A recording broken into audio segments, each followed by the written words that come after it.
Hi guys. आणि गावावर येऊन झाला आपल्याला खूप टाइम, पण आता आपण नवीन ब्लॉग करतोय कारण ते पेंडिंग ब्लॉग होते तेच आपण पोस्ट करत होतो. हा एकदम फ्रेश ब्लॉग आहे. आणि गावचे व्हिडिओज तुम्हाला कसे वाटते तुम्ही सांगितलंच. खूप मजा आली आम्हाला सुद्धा. आता दीदीकडे आलो आपण आणि दीदी आज स्पेशल मेन्यू करणार आहे, ते म्हणजे आमरस आणि पुरी.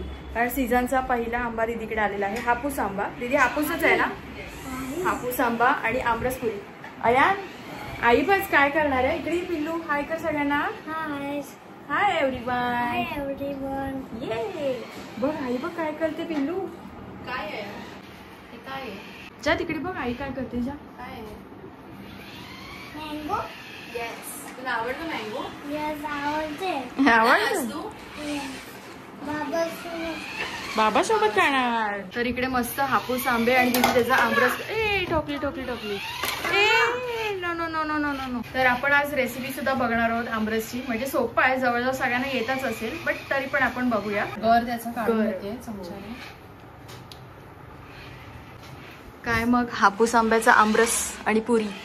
पुऱ्या तर ऑलरेडी झालेल्या आहेत. तुम्हाला आवडतं ना आमरस खायला? आमरस येस. आमरस पुरी नाही एवढं आवडीने खात मी, म्हणजे ते कॉम्बिनेशन मला तेवढं नाही आवडत, पण आमरस खाईन मी. आमरस का करते? कारण तुम्ही लोक तर आले आंबे घ्यायचं मला चाललेलंच. म्हटलं मग आंबे कापून का आपण नेहमीच खातो ना, आमरस पुरी नेहमी होत नाही ना, म्हणून आमरस पुरी करते. अयान ओय पिल्लू आमरस पुरी खाणार ना तू? एकीकडे भाजीची तयारी. काय पिल्लू इकडे आहे? एकीकडे भाजीची तयारी सुरू आहे आणि एकीकडे आता दीदी आमरस करणार आहे. तर त्याच्यामध्ये साखर पण ऍड केली थोडीशी. किती स्पून? त्याला जसं गोड, मी जास्त गोड नाही केले. आंबे गोड आहे हा, कमी टाकले. जास्त गोड पाहिजे तर जास्त टाकले. आंबे कमी आहे त्याच्यानुसार 1 ते 1.5 चमचा. त्याला मस्त मिक्स करून घ्यायचं आणि नंतर मग पाणी वगैरे ऍड करू शकतो ना? हा, पाणी मी थोडं घातलंय. ओके. आधी जास्त पातळ नाही करत, वाटलं तर मग आपण परत ऍड करू शकतो.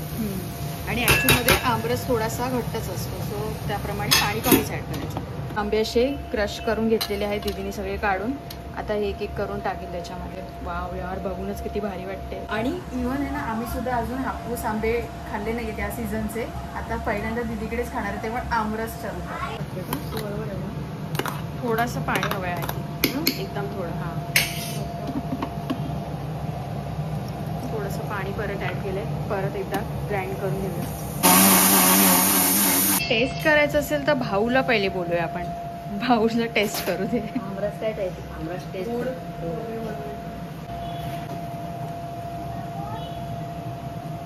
बाई, हापूस आंब्याचा जलवा आहे ना, जलवाच वेगळा आहे. कोकण बोलते. आमरस इथे मस्त झालेलं आहे. हा मस्त टोप भरून आता त्याला फ्रीजमध्ये ठेवूया, म्हणजे कसं थोडा थंडगार आपल्याला पुऱ्यासोबत खायला मिळेल. आणि इकडे पुऱ्या पण दीदीने मगाशीच तयार करून ठेवलेल्या. अयाननी इकडे स्टार्ट पण केलेला आहे आमरस पुरी खायला. वा, पहिला मान अयानचा आमच्या. कसं आहे अयान? छान है. अरे वाह, अरे वाह, यहाँ पे भी आ गया. अच्छी बात है. भूक लागली, औषध दे, मी प्लेट पकडते, खाऊन बघ. तसं पोळी सोबत मी माझे एवढं आवडत नाही मला, जसे मी मगाशी बोललो, पण आंबा आपला फेवरेट आहे. काय भाई? छान छान. चावून मग काय मी गिळतोय? बाबू चावूनच खातो मी. आज आहे शनिवार आणि उद्या आहे रविवार, म्हणजेच गुढीपाडवा आहे उद्या. तर त्याचसाठी आहे ना, आम्ही शोभायात्रेला जाणार आहोत. तर त्याचं म्हणजे तयारी वगैरे सगळी करायची आहे. मला दुपारची वेळ जेवून सगळी तयारी करायची. आणि महत्त्वाची गोष्ट म्हणजे मी माझ्या लाईफमध्ये पहिल्यांदा गिरगावची शोभायात्रा बघणार आहे. त्याच्यामुळे ती माझ्यासाठी खूप मोठी गोष्ट असणार आहे. म्हणजे असे रील्स वगैरे व्हिडिओज वगैरे पाहिलेले आहेत, बट यावेळेला काहीतरी स्पेशल असणार आहे. तर त्यासाठी सगळी तयारी करून घ्यायची आहे. तर दीदीने माझ्यासाठी पूर्ण इकडे तिचा मेकअप किट, पूर्ण बँगल्स वगैरे ते सगळं दिलेलं आहे. मी तुम्हाला दाखवते. मी साडी घेऊन आली मम्मीची, ती मी वेअर करीन. मी मस्त तयार व्हायचे मला. इकडे पूर्ण बँगल्सचा बॉक्स आहे इथे. तर बघूया कोणत्या मॅचिंग होतात बँगल्स. इकडे रेड आहेत, ब्ल्यू आहेत, ऑरेंज पण आहेत आणि लटकन पण आहेत ब्लाऊजसाठी वगैरे. तर बघूया काय कसं काय ते. आय थिंक रेड छान वाटतील या, आणि वेल्वेटच्या आहेत, सो मस्त वाटतील या. चला, फायनली इकडे सगळ्यांची ताटं रेडी झालेत आणि खूप जास्त जोरात भूक लागली आहे. मस्त आता ताव मारणार आहे, तेवढंच बाकी आहे. आयांचं खाऊन झालंय. त्याच्यानंतर भाऊचं तो आमरसपुरीवरच त्यांनी विषय एंड केलाय. भाऊ आमरसपुरीवरतीच एंड केलाय विषय. पुन्हा काय याचा खायची गरज नाहीये. सुखमय जर आनंद देणारी मेजवानी असेल तो डाळ भात क्या ही चीज आहे. डाळ भात हमेशा की बात आहे. डाळ भात तो फिकेशी. इथे मला साडी नेसायची आहे. ही साडी नेसायची आहे जी आम्ही मम्मीला घेतली होती इरकल, जी तुम्ही ब्लॉगमध्ये बघितलीच. मम्मीसाठी छोटंसं गिफ्ट होतं, तर ती साडी आता मी नेसणार आहे गुढीपाडव्याला. त्यासाठी दीदीने हा इकडे ग्रीन कलरचा ब्लाऊज काढलेला आहे आणि हा एकदम ऑसम आहे, म्हणजे फुगेवाला, याला काय बोलतात, फुगेवालाच ना? हां, फुगेवाला असा ब्लाऊज आहे, छान एकदम सुंदर आहे. आणि इकडे पण दीदी माझ्यासाठी एवढी सगळी काढते सगळ्या गोष्टी. बघूया, लेट सी कोणता मॅच होतो याच्यावर. थांब मी साडी देते तुला, म्हणजे लगेच कळेल. हा छान वाटतं आणि हात वगैरे पण आहेत ना, मला नेसूनच बघावं लागेल. आता दुसरा बक्सा खोल रे हम लोग, एक एक खजिना खोलतोय. आणि इकडे ऑलरेडी मी सिलेक्ट केले तसे 2-4 ब्लाऊज या साडीसाठी, तर बघूया नेसून बघितल्यावर कळेल की कोणता एक्झॅक्ट बेस्ट वाटतोय. आता या साडीवर आम्हाला ब्लाऊज बघायचा, कारण माझ्याकडे ब्लाऊज नाही आहे, माझा एक पण ब्लाऊज नाही आहे पर्सनल. सो या साडीवर बघूया आपण. माझ्याकडे एक रेड ब्लाऊज पण आहे, पिंकवर रेड नाही त्या साडी. हां हां हां, आता मी पण घेऊन ठेव तुला, जर वाटलं बाय चान्स की आहे आपल्याकडे तसं ब्लाऊज. साड्यांच्या चक्करमध्ये दीदीला खूप कामाला लावलंय मी. ऑलरेडी एवढा सगळा पसारा काढून तिकडे ठेवलाय. इकडे सगळं, इकडे एवढे सगळे ब्लाऊज झाले आणि आता बॅग पण काढले. ज्वेलरी इकडे वळते, एकच सामान जास्त झालं. हे पण छान वाटतं. बाजू पण हे. हां,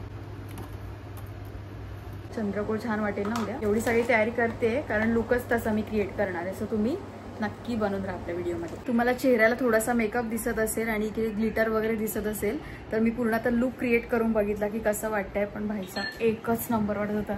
कांट बिलीव्ह, म्हणजे मलाच बिलीव्ह होत नव्हतं की मी त्या गेटअपमध्ये इतकी छान दिसते. आणि खरंच खूप सुंदर. मम्मीची ती इरकल साडी आणि त्याच्यावर दीदीचा कॉन्ट्रास्ट ब्लाऊज एक नंबर वाटत होता. आणि इकडे अयान पियानो वाजवत आहे. आता तुम्हाला पूर्ण लुक मी आहे ना उद्या दाखवेन की एक्झॅक्ट कशी दिसते मी. बाकी गजरा वगैरे घ्यायचा विचार होता, पण आता केस जर असेच मोकळे सोडले तर मग गजरा कुठे लावणार, तो एक पॉईंट आहे. पण बघूया. ॲक्च्युली मोकळे केस ठेवून खूप छान वाटत होतं. म्हणजे असं आपण जर असे ठेवले केस, असे पूर्ण घेतले तर मागून जो ब्लाऊजचा जो डिझाईन आहे ती सुद्धा दिसत होती छान. आणि असं हे पूर्ण पुढे घेतले ते पण छान वाटत होते. तर लेट्स सी.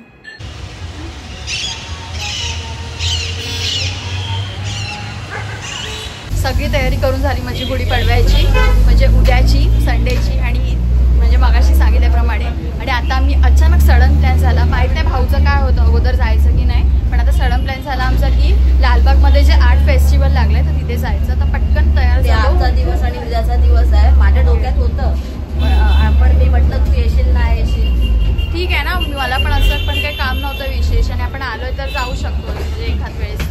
आणि ती जवळ पडतं इथून जवळ बस केली की डिरेक्ट लालबाग. सो आम्ही तसंच चाललो आता. आणि बघूया कसं आर्ट फेस्टिवल. ॲक्च्युली अशा गोष्टी बघायला थोडंसं इंटरेस्टिंग वाटतं, छान वाटतं. सो मी आहे ना जसं म्हणजे एक गिल्टर इकडे वेगळं लावलं, एक गिल्टर वेगळं लावलं आणि त्याच अवतारात चालले. चलो.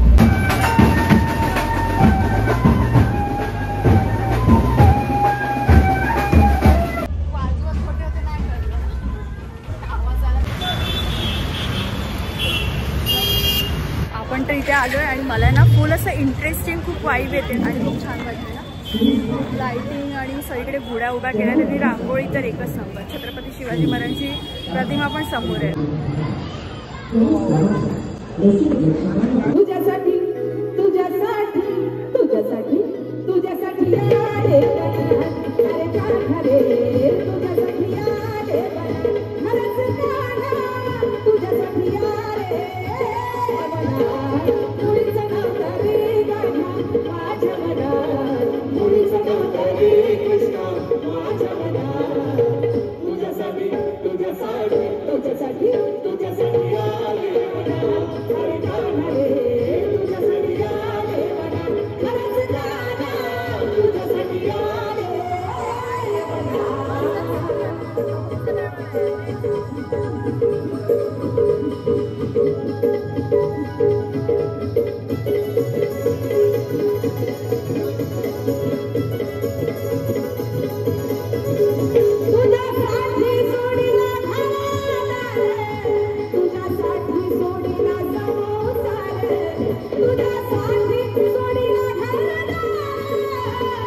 कोणताही आर्ट फेस्टिवल असू दे किंवा असे एक्झिबिशन्स असू देत, पण त्याच्यामध्ये ना खूप काही शिकण्यासारखं असतं. आणि स्पेशली हा जो तुम्ही पूर्ण सेटअप बघताय त्याच्यामध्ये भरपूर साऱ्या गोष्टी अशा आहेत, छोट्या छोट्या गोष्टी अगदी एकदम डिटेलमध्ये सांगण्याचा प्रयत्न केलेला आहे. तर मला हा सेटअप तर खूपच आवडला. सिनेसृष्टीपासून ते अगदी सामान्य माणसांच्या जीवनातल्या गोष्टी इकडे दाखवल्या.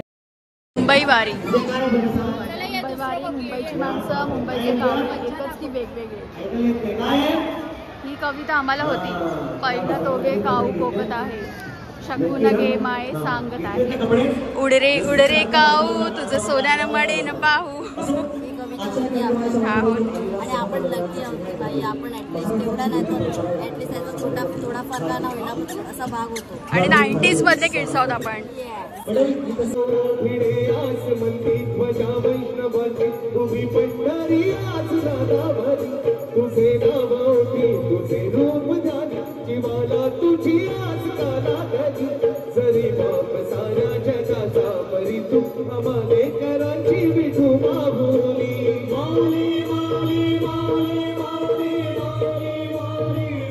सुप्रभात सर्वांना. Next day same vlog.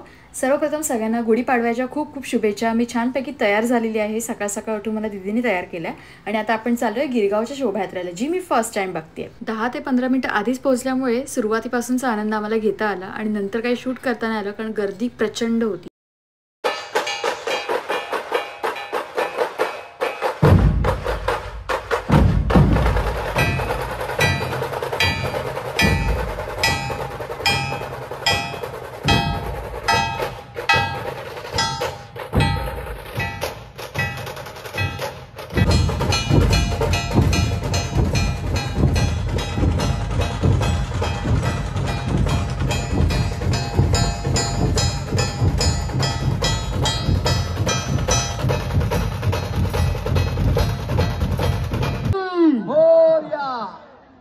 आम्ही गिरगाव टीम तर्फे हास्य जत्रेच्या सर्व टीमला शुभेच्छा नववर्षाच्या. गुलकान हा नवीन सिनेमा येत आहे त्यांचं, त्याबद्दल गुलकान केबलवाले पण काहीतरी होतं.